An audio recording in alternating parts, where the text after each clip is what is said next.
Okay, now for part 2 of overcoming feelings of inadequacy video. Here it is. I'm Coach Heather Evans. I'm the coach that teaches you how to coach yourself through life.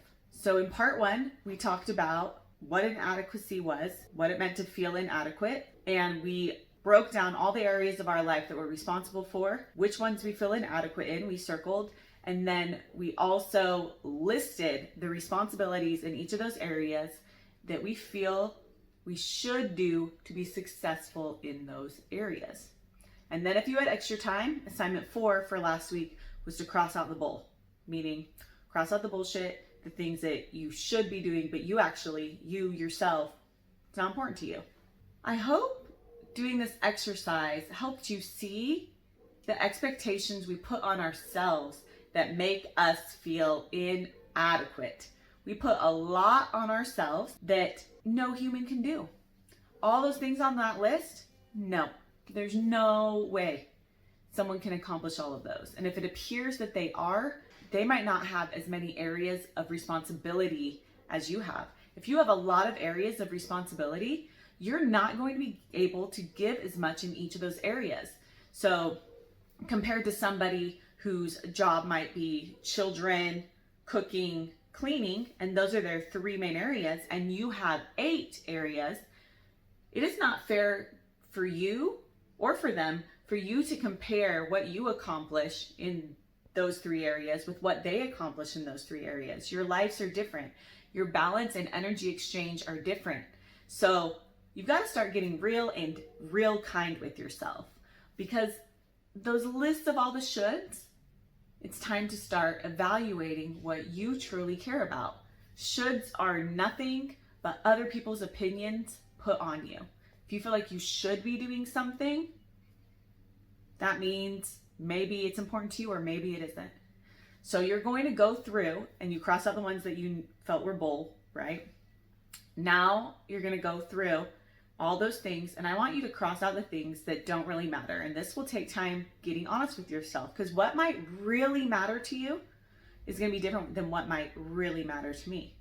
For me, a home-cooked meal for my children is not important to me, but I do care about them having healthy food. So I am willing to spend a little extra money, and sometimes it's not extra money, to get foods that are easy for me to prep, like frozen vegetables that are all chopped up and ready to go versus fresh.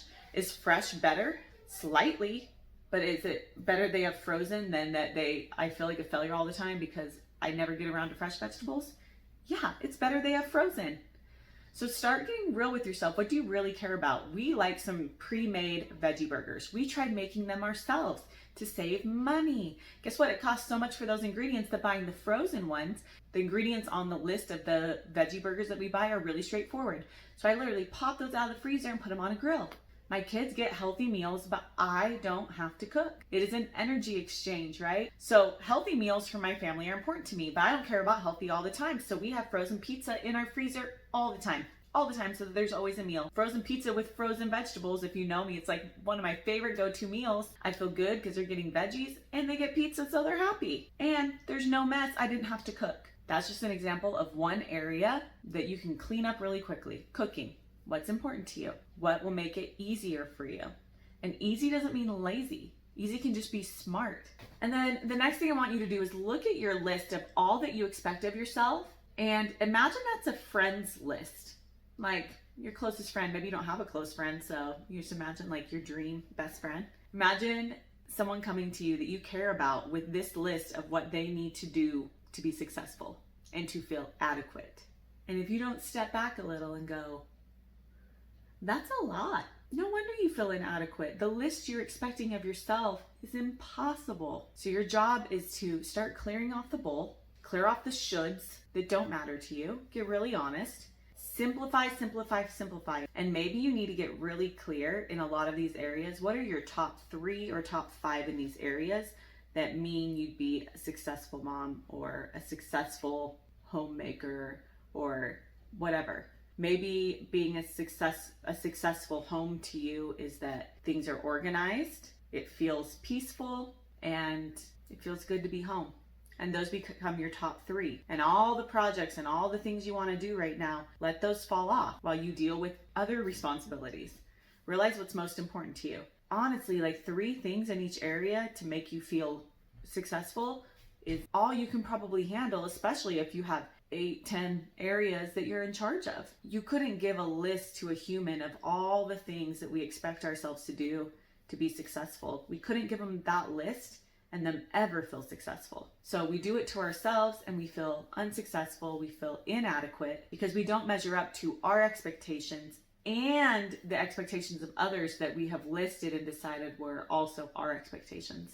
And those are what I call the bull and the shoulds, and get rid of those. And now that you have a list of your areas of your life, the 3 things that most matter to you in those areas, I really want to challenge y'all to keep it at 3. Like, what matters to you? Because if you have 3 times 8 areas, that's 24 things that you're still responsible for. That's still a lot. But see if you can get it down to 3 things, 3 verbs that describe it, 3 ways you want it to feel, 3 whatever, all right? 3 for each area. That's all you get. That's all you get. As your friend, that's all you get. When it comes to your health, maybe it's drink your water, get your steps in, get enough sleep. Those are your 3. And then as you start to offload things off your plate and take things away that actually don't matter to you and start to feel adequate and start to feel good enough and like you're contributing and successful, then you might actually find you have more energy to like add in a 4th thing for your fitness. Maybe it's like, okay, I'm gonna lift weights twice a week.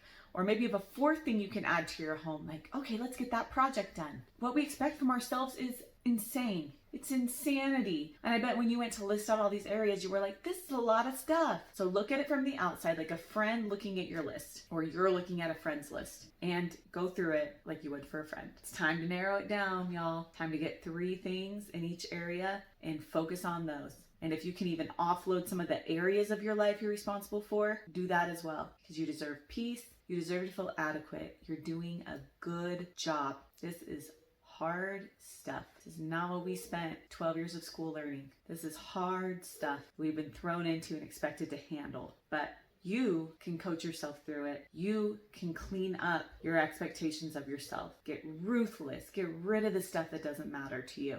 And really focus on what matters to you, not what you've been told matters so much. And I'll see y'all next time.